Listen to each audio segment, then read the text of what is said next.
Hello,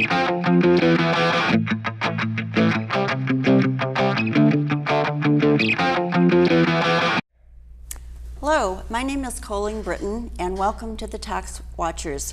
It's a series of programs produced by members of the Solano Citizens Taxpayer Group and dedicated to inform citizens on important tax issues that affect them. Today's guest is David Wolfe. He's the Legislative Director of the Howard Jarvis Taxpayer Association. Our discussion today will focus on several important state propositions that appear on the November ballot. So welcome, David. We're really happy to have you with us today. Absolutely, Colleen. Thanks for having me on, and hello to all your listeners out there. Thank you. To begin with, can you tell us a little bit about yourself and about your work with Howard Jarvis Taxpayer Association? Sure, Colleen. No, as you stated, I am the Legislative Director at Howard Jarvis. So as my boss, John Krupala, is fond of saying, if it happens in the Capitol, it's yours.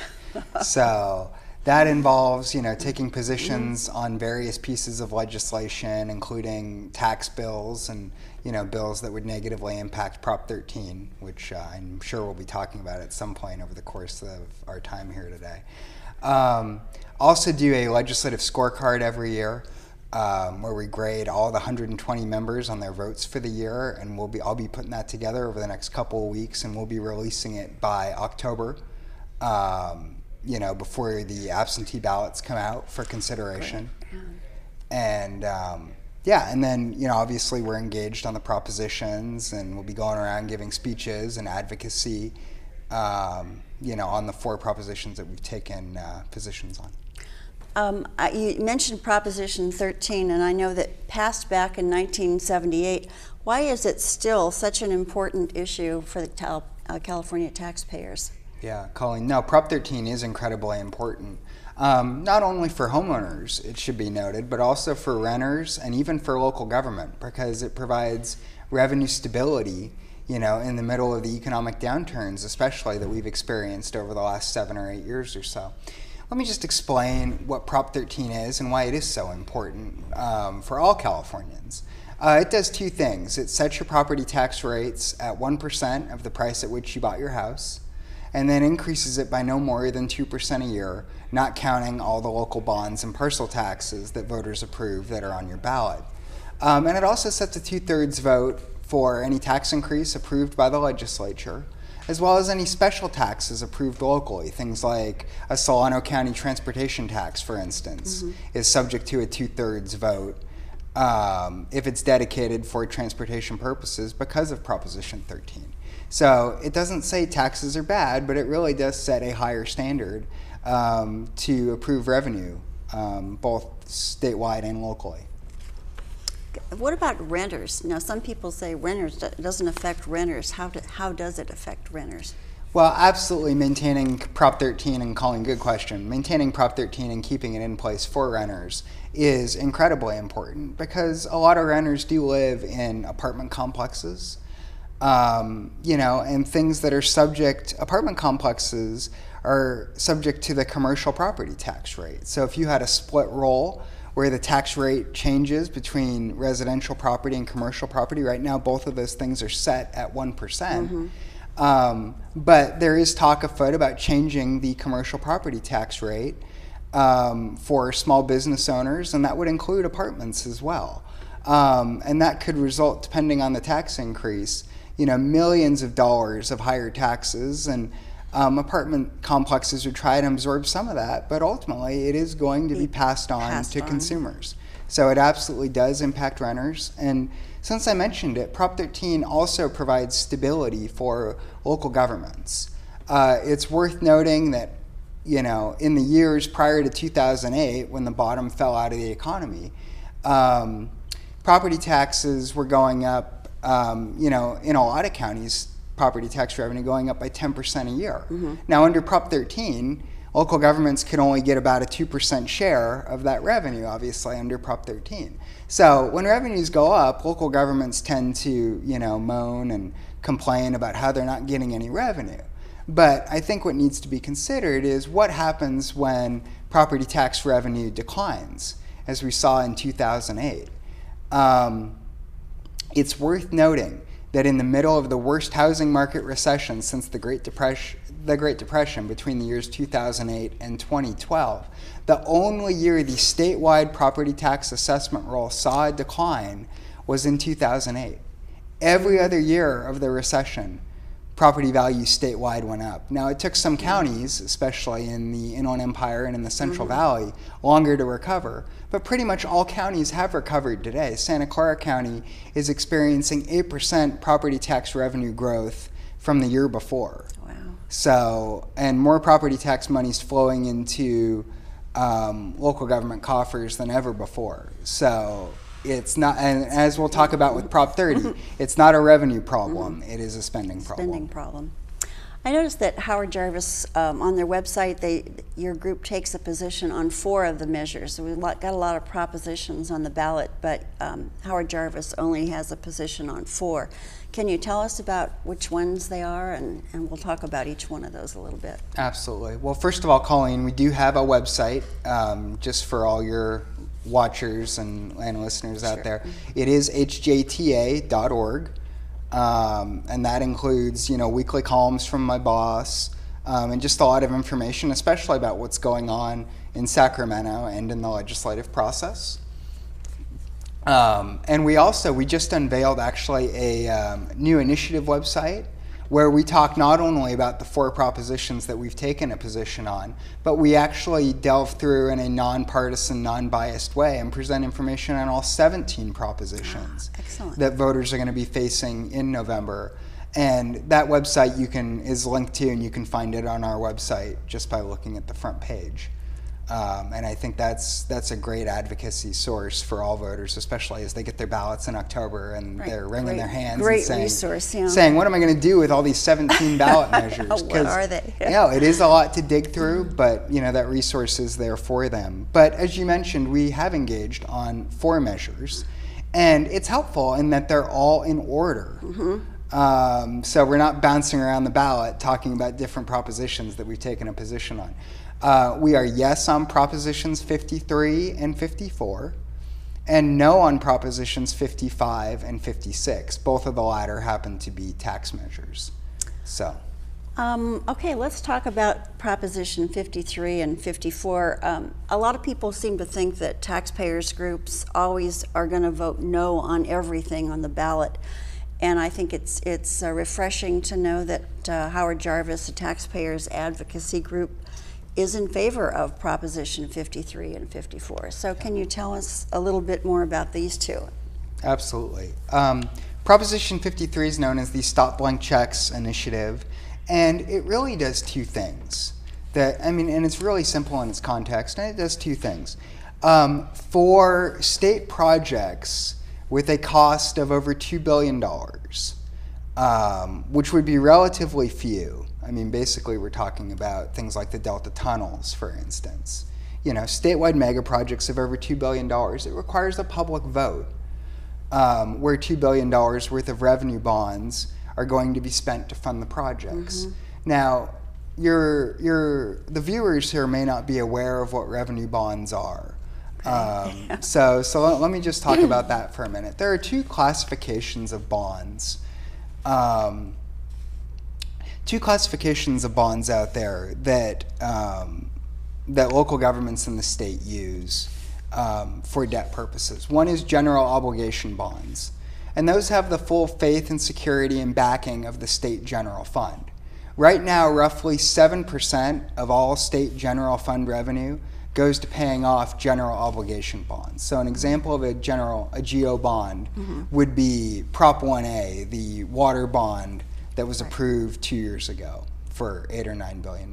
That would be actually 7, but that would be an example of a general obligation bond. Again, full faith and credit of the general fund, and so taxpayers on the hook for that. There is obviously revenue involved there. A revenue bond is different, though. You would issue revenue bonds to fund things that would be offset by the revenue that the project generates. So an example of that would be a bridge, for instance. It's the tolls from the bridge that would go to paying off the revenue bond. Or if you built a parking garage, the revenues from the parking garage would go to pay off the construction of the garage.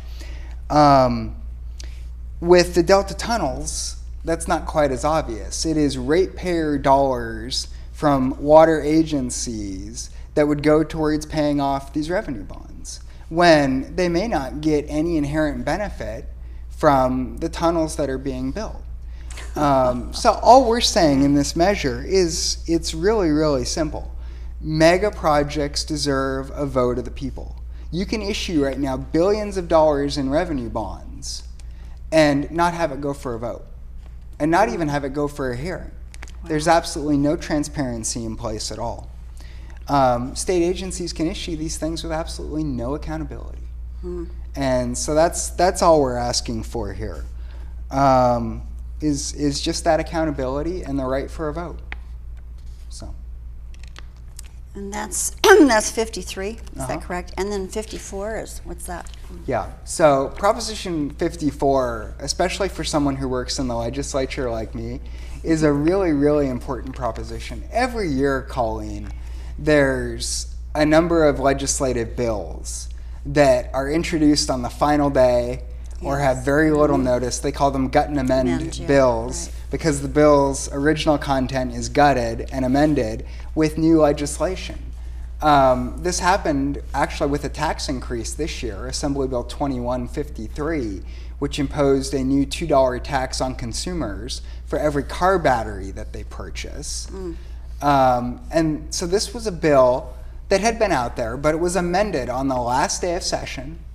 It received a committee hearing on the last day of session, and 2 floor votes, one in the Senate and one in the Assembly, on the last day of session. The final floor vote came at 12:30 in the morning, where this tax increase was approved and sent to the governor. And Colleen, it's this kind of thing that must stop. And Proposition 54, I think, will go a long way towards stopping it. I mean, it does a bunch of things, but I think there's 3 things that really stand out and are important here. Number 1, all legislation needs to be in print for 72 hours before it can be voted on. So no longer will you have bills amended on the last day of session. They'll now have to be in print for 72 hours before they can be voted on by either house.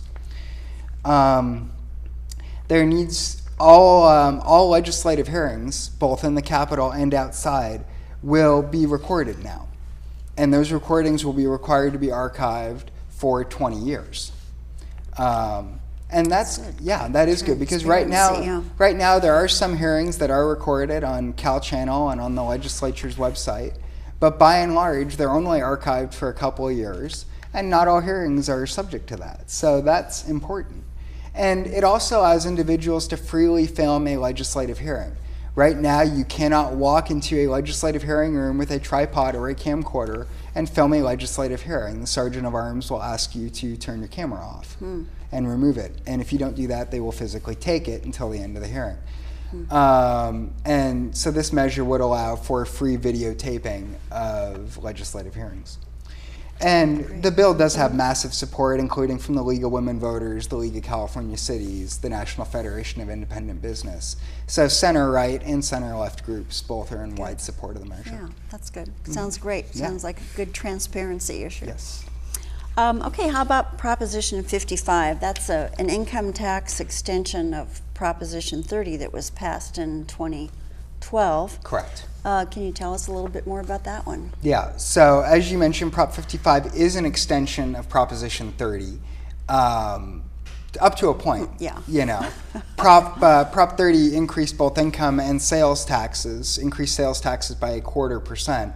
Prop 55 does not increase the sales tax. It allows that to sunset at the end of the year, but it does continue to perpetuate the high income taxes put in place by Prop 30, as you mentioned, in 2012. Yeah. What Prop 30 did was create 4 new income tax brackets. You know, 250 to 300,000 would be 10.3%. 300 to 500 would be 11.3%. 500 and up would be 12.3%. And then you had the existing millionaire's tax to fund mental health programs, which would bump it up to 13.3%. So again, high tax state, incredibly progressive tax system. We have the highest number of income tax brackets in the country by far, with 8.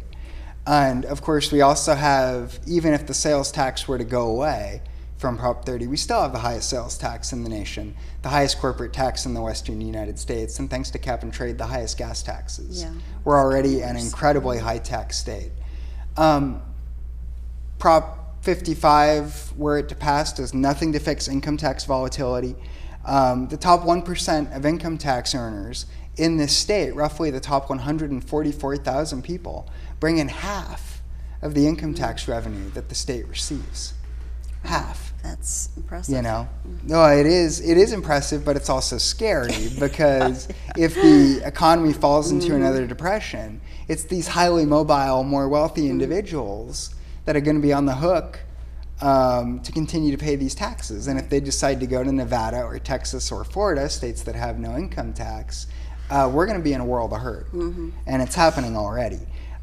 We have a net domestic outmigration right now of more Californians leaving the state than coming in, of over 100,000 a year.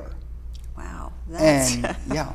And that's just not necessarily wealthy people. It's middle class people too that recognize, either through education or just through the lack of manufacturing and the lack of a job market here, that there's just no future in California. It's becoming very difficult to raise a family. So Prop 55 extends these very high income taxes for 12 years. You know, and I think it's important to remember, Governor Brown, who hasn't taken a position on Prop 55, but did take a position on Prop 30 back in 2012. You'll recall what he said, right? It's all about the kids. You know, we're in the middle of this horrible recession. Education funding's, you know, gone crazy and dropped like a rock, and the kids need help. Okay? So he's like, pass this tax increase and it'll go away when we come out of the recession and it'll be good. But what's happened, right? Yeah, they need more They money. can't let taxes simply disappear, right? They not only need more money, but they need more money for another 12 years. And I think we need to ask, is it even needed? You know, you had Mac Taylor on in an earlier segment, you know, the head of the Legislative Analyst's Office. The LAO has stated that Proposition 55 will bring in $4 to $9 billion a year. But if it were not to pass, okay, the LAO does revenue forecasts out to about 2020. If Prop 55 were not to pass in November, revenue from the personal income tax and the sales tax, for that matter, would continue to go up.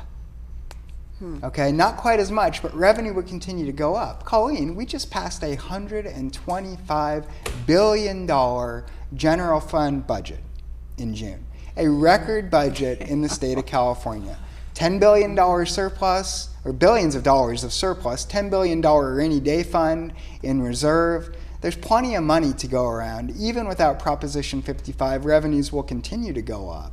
So why do we need a tax increase? Why do we need it? Education funding has continued to go up. It's increased from $47 to $72 billion over the last 4 years. So gone up dramatically, a 52% increase. So, and I think it's important to mention, where is the money going? It's not going to the kids. About a third of the money raised from Prop 30 over the last 4 years has gone to education. Everyone's saying, oh, most of it's going to go to education, most of it's going to go to the kids. Only about a third actually did from Prop 30. So where did most of it go? It went to unfunded pension liabilities. $500 billion of unfunded pension liabilities that we're going to have to pay off between state and local government over the next 30 years. That's where the money went. Proposition 55 does nothing to get our fiscal house in order. It extends taxes that aren't necessary, and there's no justification for it. Wow. Okay, let's look at another one. Let's look at the cigarette tax, Proposition 56. That's a whopping $2 per tax increase. And the website describes it as another effort to funnel more money into efforts overseen by government entities. And that is just excelling at squandering much of the taxpayers' money that they already receive. Can you tell us more about where that money is going to go and about that particular proposition? Sure. Well, I mean, Colleen, it's not a question of, it's almost not even a question of where the money goes, it's where it doesn't go. Yeah. That's important here.